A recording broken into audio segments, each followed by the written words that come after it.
ఓం శ్రీ మాత్రే నమః. అందరికీ నమస్కారం అండి. మేషరాశి జాతకులారా, మీ కష్టాల కాలం ముగిసింది. సరిగ్గా 600 ఏళ్ల సుదీర్ఘ నిరీక్షణ తర్వాత మీ జాతకంలో నాగదేవతల ఆశీస్సులు మహారాజయోగం ప్రారంభం కాబోతోంది.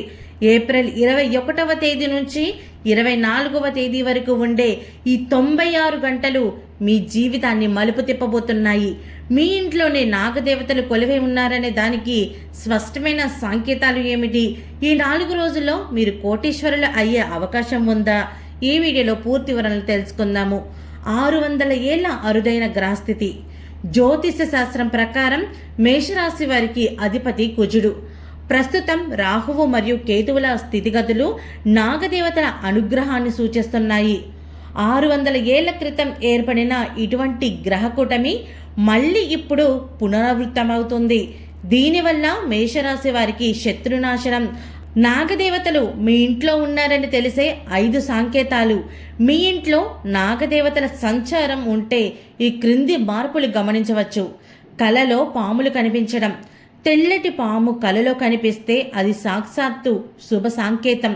అకస్మాత్తుగా ధనప్రాప్తి, నిలిచిపోయిన డబ్బు తిరిగి రావడం, పూజ గదిలో లేదా ఇంట్లో ఎటువంటి కారణం లేకుండా మల్లెపూల వాసన రావడం, ఇంట్లో ఉన్న పిల్లలకు అకస్మాత్తుగా చదువులో లేదా ఉద్యోగంలో విజయం లభించడం, ఎంతటి గొడవలున్నా అకస్మాత్తుగా మనశ్శాంతి కలగడం, ఇలాంటి సూచనలు కనిపిస్తే మీ ఇంట్లో నాగదేవతల సంచారం ఖచ్చితంగా ఉంటుంది.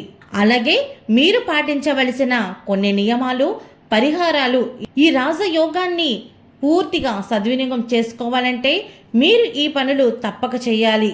వీలైతే దగ్గరలోని సుబ్రహ్మణ్యేశ్వర స్వామి దేవాలయాన్ని సందర్శించి అభిషేకం చేయించండి.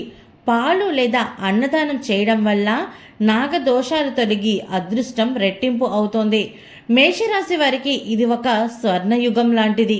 600 ఏళ్ల తర్వాత వచ్చిన ఈ అవకాశాన్ని జారవిడుచుకోకండి. భక్తితో, నమ్మకంతో నాగదేవతలను ప్రార్థించండి.